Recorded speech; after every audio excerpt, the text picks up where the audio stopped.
Catching kita menyebutnya bahasa gaul lah. Oke, bahasa gaulnya jockstick. Jadi lebih menarik anak muda mungkin ya. Betul. Untuk tertarik ikut ke jockstick. Dan dari bentuk logonya juga sangat anak muda sekali ya. Secara ini itu udah memang betul. Jadi sudah melambangkan suatu ICT sebenarnya logo kita itu. Sungguh luar biasa. Jadi tetap STIK-nya tidak ingin dihilangkan. Betul. Makanya sekarang namanya jockstick. Betul sekali. Luar biasa. 1978 dan merupakan pionir berdirinya pendidikan di bidang ilmu komputer. Betul. Di Indonesia tepatnya. Kita kembali lagi ke program-program kemahasiswaan yang ditawarkan. Seperti apa di jockstick? Baik, jadi kita memang wadah organisasi kemahasiswaan itu cukup banyak. Salah satunya yang memang di setiap perguruan tinggi juga sama. Jadi ada kemahasiswaan yang resmi yaitu Badan Eksekutif Mahasiswa BEM ya.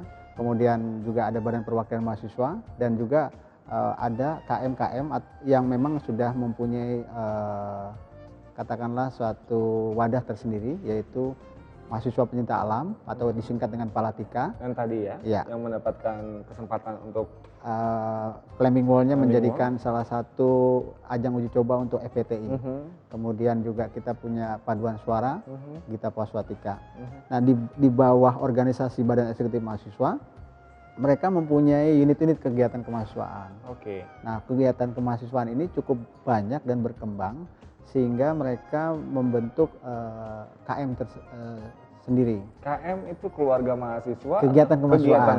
Kegiatan kemahasiswaan. Jadi salah satunya adalah SJFC, kemudian juga ada Bombastik, kemudian ada Ofiska, ada Tumoritis, kemudian SJFC, dan semuanya ini berkembang sesuai dengan minat dan penelusuran bakat yang sesuai dengan kemauan mahasiswa. Susah nggak Pak untuk mengakomodir seluruh kemauan mahasiswa yang ada di jockstick lah bisa dibilang seperti itu? Ya memang setiap mahasiswa itu kan banyak, jadi ada pemikiran-pemikiran yang memang kadang-kadang kita sulit untuk bisa mengakomodir. Kadang-kadang juga kita juga harus bisa memilah mana yang memang bisa dan sebagainya.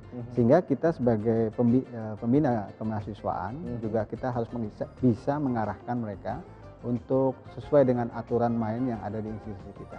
Tapi pada dasarnya kegiatan kemahasiswaan itu semua positif. Jadi semua mahasiswa yang mempunyai aspirasi yang sifatnya lebih kepada pengembangan penalaran, keilmuan, kemudian kesejahteraan kemahasiswaan, kita selalu memberikan kesempatan sehingga mereka lambat laun juga akan ada. Seperti sekarang ini kita juga punya cikal bakal nantinya untuk kewirausahaan mahasiswa. Itu sangat menarik sekali ya. Perkembangan seperti apa? Cikal bakal dalam artian berarti sekarang belum berdiri atau seperti apa? Sudah berdiri ya. Bergerak di bidang kewirausahaan. Apa kegiatan? Jadi baru-baru ini kita mendapatkan kesempatan dari pemerintah melalui Kopertis Wilayah 3 yaitu satu dana yang dapat diolah oleh mahasiswa dengan cara mereka berkompetisi untuk mendapatkan dana tersebut melalui program kewirausahaan. Nah kita membuat itu, kemudian kita coba seleksi dengan tim tentunya, kemudian kita berikan pembekalan melalui workshop, dan dari dana tersebut mereka diharapkan mampu untuk bisa berkembang melakukan wirausaha. Tentunya wirausaha yang dimaksud adalah berdasarkan speknya kita, artinya spek kita itu tentunya sekolah komputer ya, mereka harus membawa proposal usaha yang di bidang komputer atau di bidang informatik. Betul. Oke, jadi ada kompetisi yang digulirkan kepada para mahasiswa untuk sedikit tertantang bagaimana mendapatkan dana itu, dan akhirnya mereka akan membuka usahanya. Betul. Bentuk tanggung jawab kepada dana tersebut seperti apa? Nah pada saat nanti katakanlah tim tersebut memenangkan, kemudian kita akan melakukan kontrak. Setelah kontrak itu ditandatangani, kemudian mereka juga kita berikan dana secara bertahap, dan mereka akan dibimbing dengan dosen pembimbing. Jadi dosen pembimbing tetap ada arahan. Betul. Nah mereka dipantau selama 10 bulan, jadi sesuai kontraknya. Dan jumlah dananya bervariatif. Jadi kalau mereka berwirausaha tentang pembuatan e-learning misalnya, atau CD pembelajaran, atau membuat usaha tentang warnet, atau membuat usaha tentang publikasi sesuatu melalui berbasis online. Nah itu dilakukan pembinaan, pemantauan, monitoring, evaluasi, oleh dosen pembina. Oke, dengan dana yang bervariasi pastinya. Betul. Ya. Menarik mungkin nanti kalau misalnya sebagian dari mahasiswa tersebut mampu menciptakan kewirausahaan yang baru. Betul. Kalau seperti warnet, kemudian e-learning, dan itu sudah banyak. Gitu ya. Nah, maksudnya nanti bagaimana dari Jakstik sendiri bisa menciptakan usaha baru mungkin di bidang komputer dan lainnya. Ya. Dan mungkin kita akan berbincang tentang kemahasiswaan dan alumni. Kita tinggalkan kemahasiswaannya sebentar. Saya tertarik berbincang tentang alumni Jakstik. Bagaimana perkembangannya, kemudian kontribusi nyatanya untuk Jakstik dan seperti apa? Bapak kalau tidak salah satu juga alumni ya? Ya artinya begini. Jadi kalau dilihat dari sejarahnya atau katakanlah berdirinya Jakstik ini tahun 78, kita melihat bahwa buahnya itu udah di mana-mana gitu ya. Artinya kan udah tersebar di seluruh. Kalau ibarat Jakstik itu pohon, ternyata buahnya sudah di mana-mana gitu ya.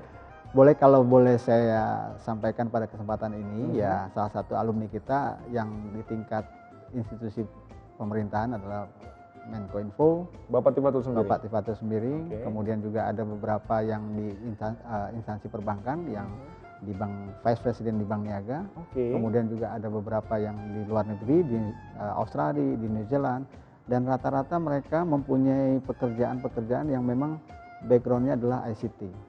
Jadi sudah cukup katakanlah mereka mempunyai mapan. Dan jangan salah kalau mereka memang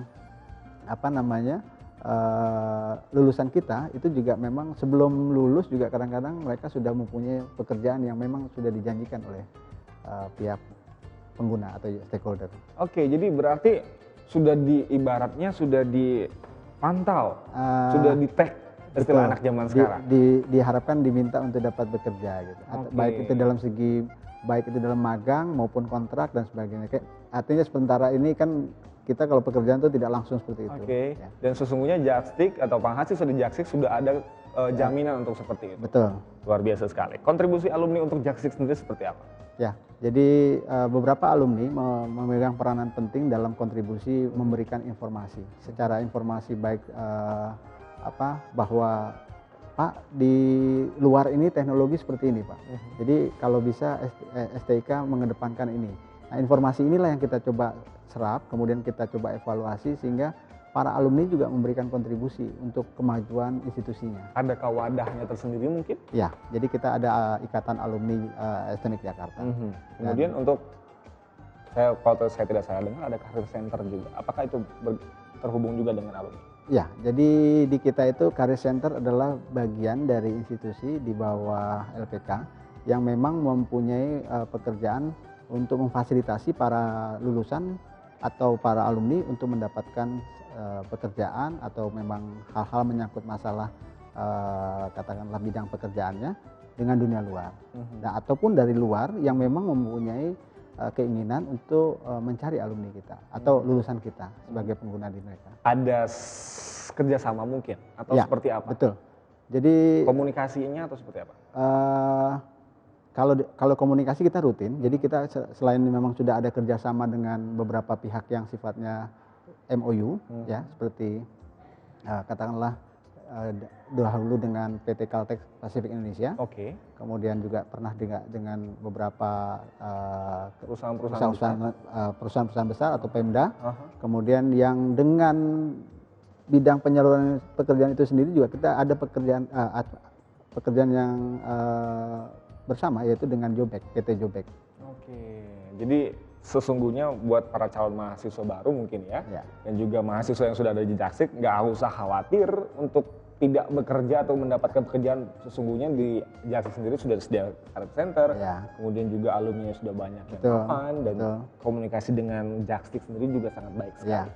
Oke, kita tahan di situ dulu Pak, dan saya mengingatkan lagi pada pemirsa MGS TV untuk bisa bergabung bersama kami di studio. Silahkan menghubungi nomor 0251-834-8673, sekali lagi di 0251-834-8673. Dan untuk Anda yang ingin mengetahui lebih lanjut mengenai informasi seputar Jakstik, Anda bisa langsung login di www.jakdastik.ac.id. Sekali lagi di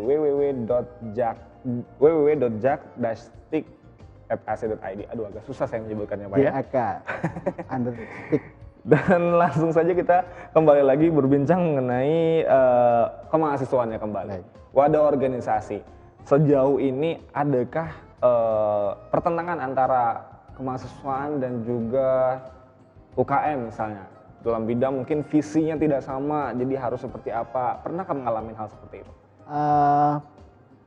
Memang kalau pada awalnya kita selalu ada perbedaan pendapat itu wajar. Sepertinya di mana-mana di institusi juga seperti itu. Artinya katakanlah suatu instansi, tapi kita kan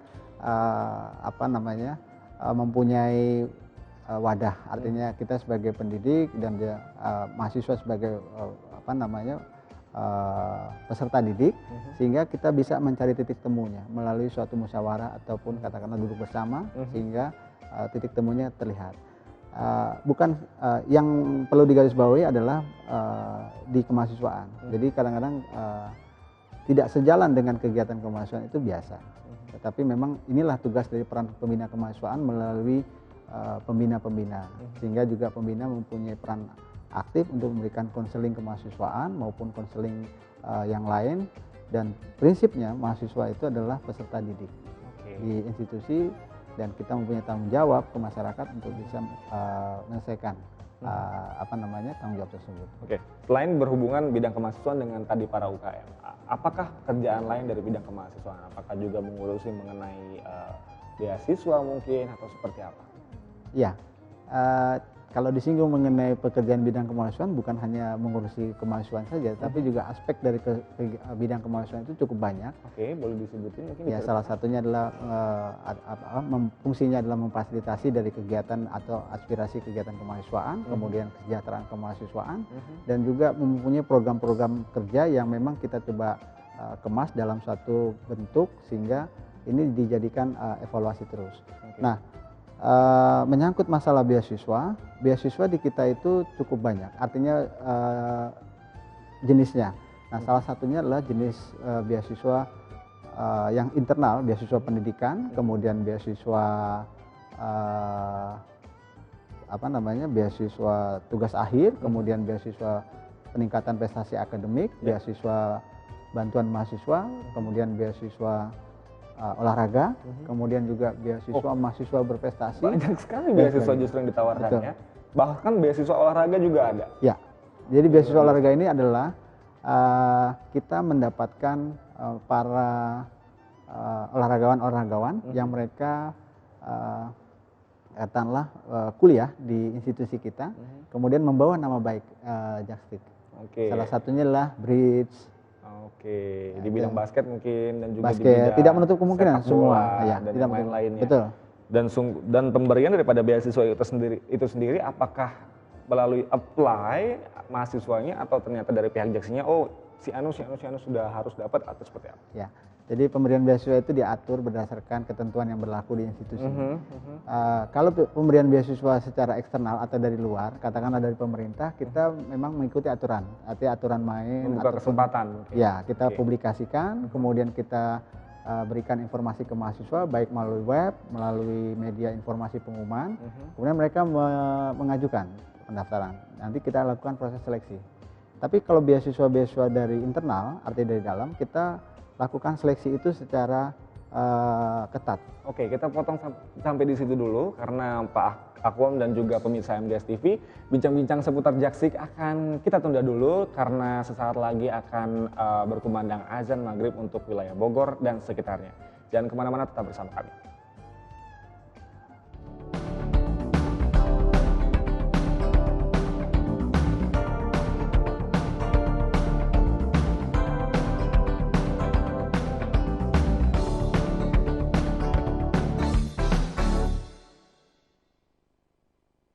Bisa jelajahi dunia informasi dan komunikasi tanpa batas. Nah, tentukan pilihan sekarang. Di mana? Stik, STMIK Jakarta. Bisa. Bisa, Masuk aja. STMIK Jakarta ada di Jakarta Selatan dan Jakarta Barat. Ada perpustakaan, laboratorium, dosen berkualitas. Dan mau jadi seperti ini pasti bisa. Bisa. Masuk. STMIK Jakarta aja.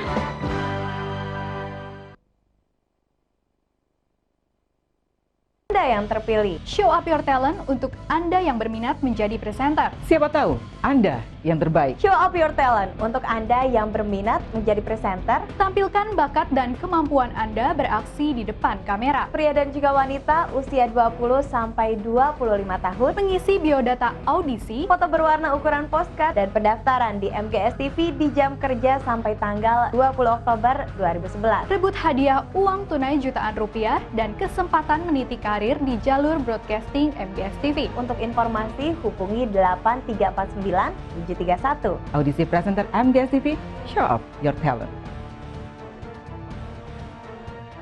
Bisa jelajahi dunia informasi dan komunikasi tanpa batas.